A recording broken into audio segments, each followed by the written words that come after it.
Hello, everyone, of a new episode of Silicon Frontier. It's been a while. I've been a little busy, but we're back and still on track.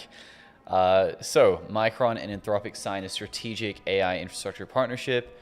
I'm just seeing this right now. So, wow, it's just the whole stack in Micron will participate in Anthropic's Series H. We're starting to see this cycle, right, where you have startups that give their money to hyperscalers. Hyperscalers give their money to memory companies. But who do the memory companies give their money to? And it seems like the labs. And it's a circular economy. And some people think that's bad, but I really just think it's like you have to position yourself in a way where you're part of that loop. Otherwise, you basically get left out.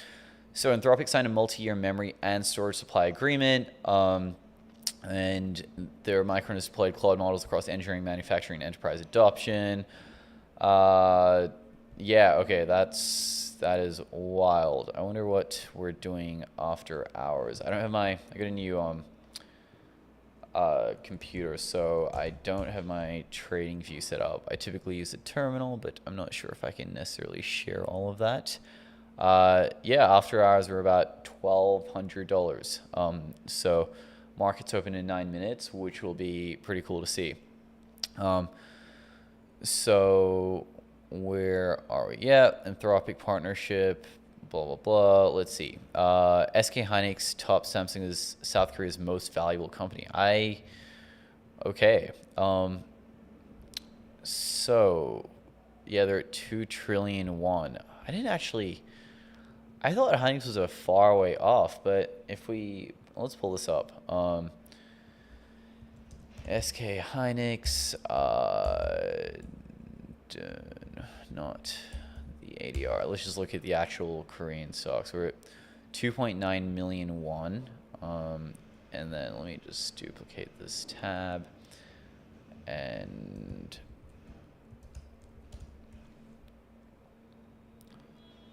where is it? I obviously am not a big Samsung guy, so I don't actually know what is the correct ticker. Let's presume it's this. Nope, it's not that. Anyway, I can obviously believe the headlines. Well, I can just say Samsung stock KRW. Okay, there we go. 005930. There's probably different number of shares, but 2.3 trillion. And this, I don't know, it must be okay. Anyway, but we can just believe on face value it is more valuable, which is incredible because Samsung is actually has a memory business. It's of comparable market share to Hynix, and they make phones, they make TVs. It's like they're always like, yeah, cool story, Samsung. We know you make a bunch of stuff, but we don't really care. We like Hynix more because they make memory. And it's really just the memory mafia. Now, of course, big day on Wednesday for Micron earnings. So, according to Jefferies, they think that memory price is going to rise 40 to 50% quarter and quarter in the third quarter of 2026, and another 40% in the later half of this year, or the final quarter, which is significantly above consensus. Like, consensus for Micron's earnings are actually bearish. Like, I find it quite funny seeing what a lot of analysts think that Micron's going to do on Wednesday. It's like, oh, you really think that Micron's going to like slightly beat their expectations? Like, I think this is going to be an insane beat. I think the implied move is anywhere from like 10 to 20%. Okay, this was the Korean won number I was looking for. So SK Hynix is now 209 trillion Korean won. These numbers are crazy. And Samsung is at 209. So what a crazy time. As I said, memory companies are going to rule the world. Until the top four most valuable companies are not, I was going to say NVIDIA, Samsung, Hynix, Micron. It's now NVIDIA, Hynix, Samsung, Micron. Yeah, it's absolutely unprecedented. So let's see how this Jefferies report comes out. So the Bank of America expects 3 rate Fed hikes. I just think this is wrong. Like, do you really think Trump fought tooth and nail to get someone in office who's like, hey, we're gonna, sorry, is the Fed chair? So like, yeah, we're gonna raise rates. So one of the, I guess, like contrarian opinions I hold is that AI is highly deflationary, right? So if you think hyperscalers are tapping debt markets, equity markets, everything they can to get money out, then and they're growing these balance sheets only to then deploy them into memory, we have a massive black hole. Like if Google offered an 80 billion at the money offering, I expect other hyperscalers to do the same. They're looking to spend over $1 trillion next year. And that's just 2027, right? Let's look at 2028. 2028 is probably going to be like 1.3 to 1.5 trillion dollars. Like, where do we actually get this much money from? Like, we're going to be going into a deflationary environment. And Warsh has said that he believes AI is deflationary. Like, I mean, let's just look this up. Kevin Warsh, AI deflationary. Like, let's see his views on that. Yeah, he views this as a structural disinflationary force. And this is going to, I think, the fact in the last Fed meeting, he said, like, screw your dot plot, screw everything, we're going to change the rule book. I think this is going to be part of it. So it's just strange to me that people are trying to apply a prior worldview to someone who fundamentally thinks very different. Like, yeah, it would have retarded organization. That is absolutely correct. And that too, with the oil prices falling, Trump needed the deal to be signed so that he can then play the narrative that, like, hey, oil prices are going down, so hey, rate cuts are thing. Go have fun at the party, guys. So I think robotics is going to be an interesting theme, but what I really want to see is, like, to me, there's just this hot ball of money moving through the economy. I saw this in my time in crypto, which is like, follow the liquidity. And the liquidity is really going the whole world, hyperscalers, memory companies. The question is, where does the money flow after memory? Now, we could say they could be buybacks. I think I actually saw someone yesterday who had an interesting tweet about this, which is that, like, if you go memory buybacks, dun, dun, dun. Yeah, so yes, the memory tax is also going to cost Americans in the entire world. Like, memory is going to cost inflation. I just don't think people can properly conceptually understand how insane all of this is going to be getting.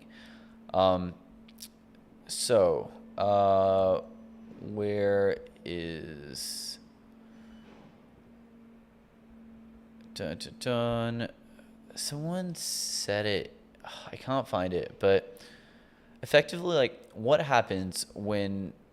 Okay, so I've been thinking about this math quite a lot recently, which is, let's assume next year hyperscalers spend $1 trillion on CapEx. And let's say 45% of that trillion goes to memory. So you now have collectively the memory mafia earning 450 billion. Let's say it's a little less, but assume 75% margins. You're still looking at a couple of $100 billion just next year alone. And you think, like, okay, what are they going to do with that capital? They could do buybacks, in which case owning equity in these things is going to be only more insane. Or they're going to figure out the next place they want to invest in. I think they'll make some investment into the labs just for funsies. They're like, oh, whatever, it doesn't really matter. But at a certain point, it's just a really big hot ball of money. So that's something that I'm, like, really kind of thinking about. Anyway, that's the little memory tangent. Yeah, Micron 1200, welcome to the party. Bank of America, you seem a little retarded. Okay, so Micron, Chevron, 2.67 gigawatt behind the meter deal. So Kilby, who is Kilby? Well, I think the Micron Anthropic news is really big. I want to, like, come back to that in a second, but I want to figure out like who is Kilby, unless that's the name of the site, which would make me sound extremely dumb, but that is all part of. Okay, it's a project known as Kilby. First power in 2028.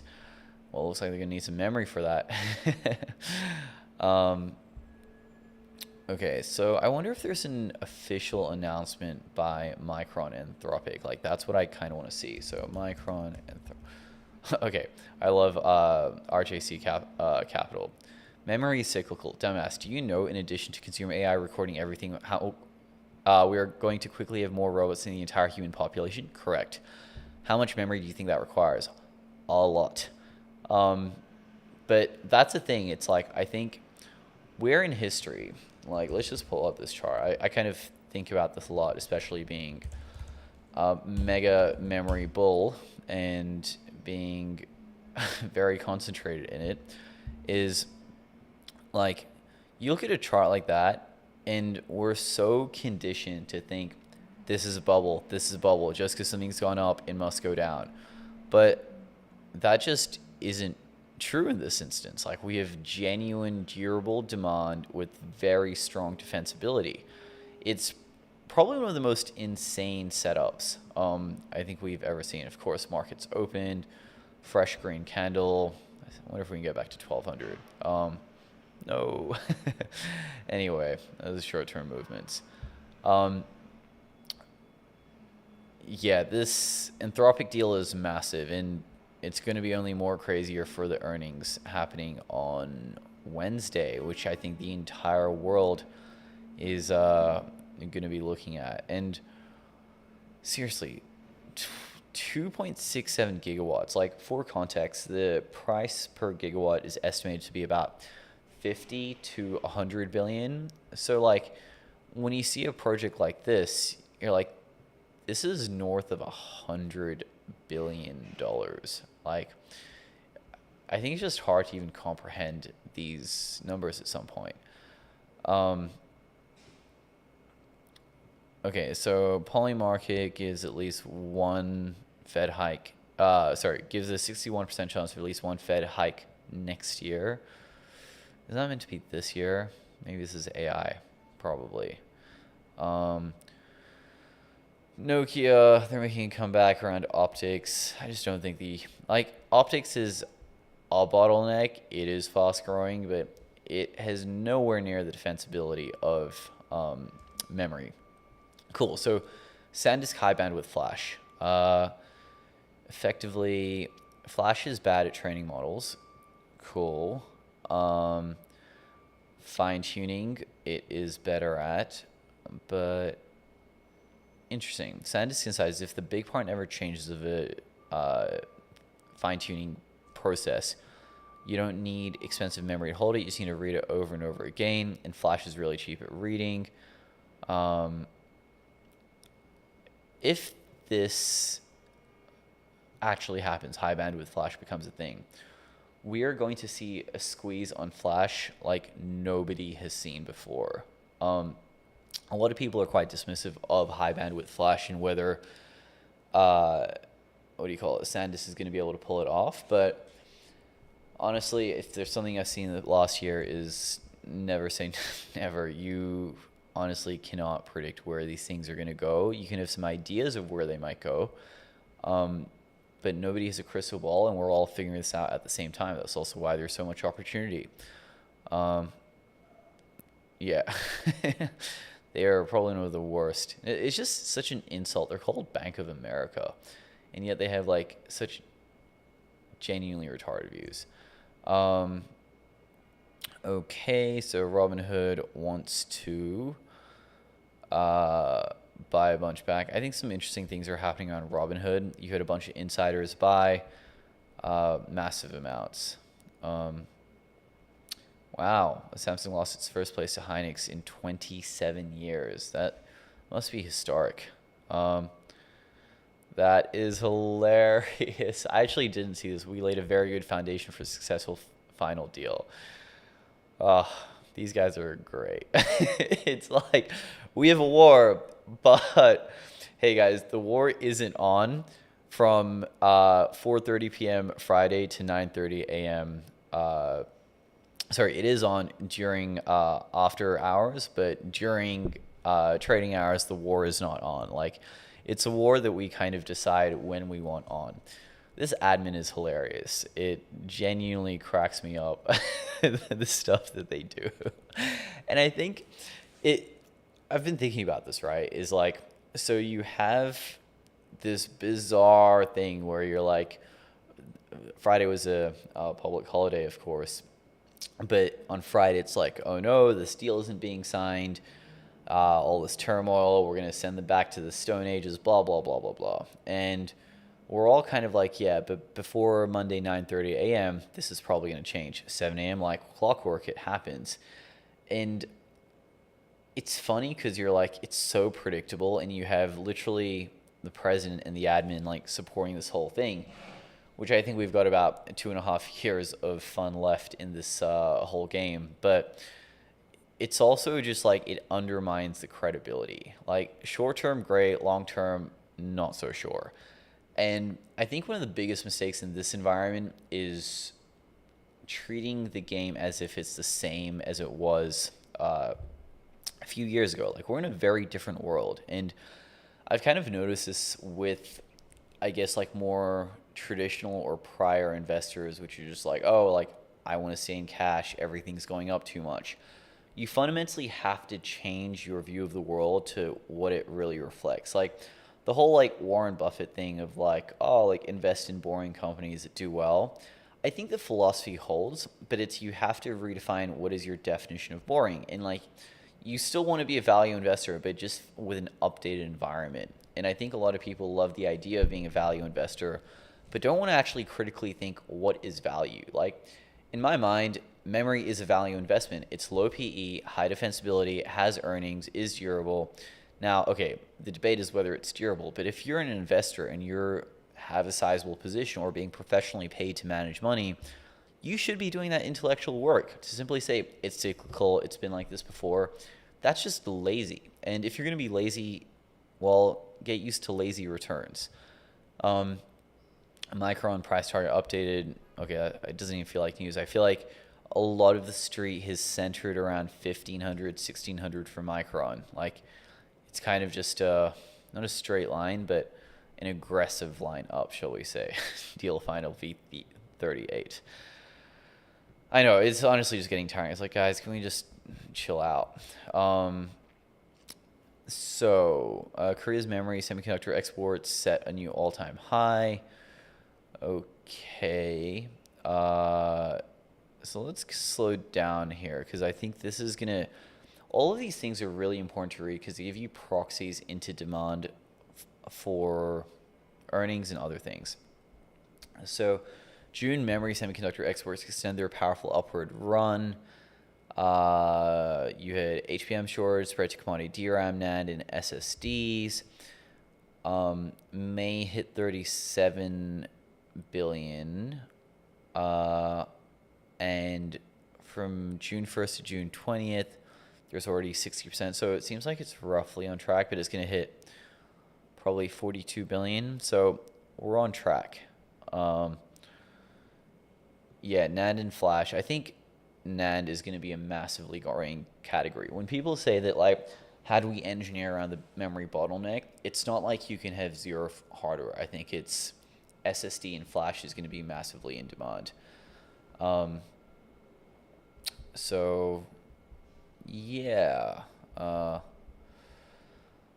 Let's see. Who is Jason? Google and MediaTek deepened their TPU collaboration. Cool, still needs memory. Anyone who thought SRAM would reduce reliance on HBM, I'm like, you shouldn't be allowed to invest in AI. Like, you lack the base level of technical knowledge to assess these opportunities. Okay, Nebius price targets. I always love seeing what the bulls think here. So 850 per share, 250 billion. I mean, honestly, I don't see this as being crazy. Like, Nebius has been smart with their financing. They're very good operators. it's definitely plausible they'll hit certain numbers. Whether what the exacts are, nobody knows, but yeah, directly bullish for sure. Yep, Hynix just gapping up. Even if you bought the absolute top here, experienced that dip, you would make it look like nothing. Intel is running again. I wonder if there's any. I feel like something did come out around Intel, but let's see. 140. Yeah, it's running.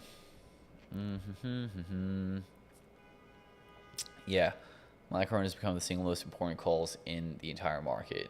It's gonna be an absolutely historic day to see what happens when they come out. Cool. Memory stock's going up. Packaging. Interesting. Gonna check that out later. Cool. I think that's really about it for today. Thank you all for tuning in. Gonna be getting back into the habit of these. It's just been a bit of turmoil. But yeah, thanks for tuning in, and happy Memory Day.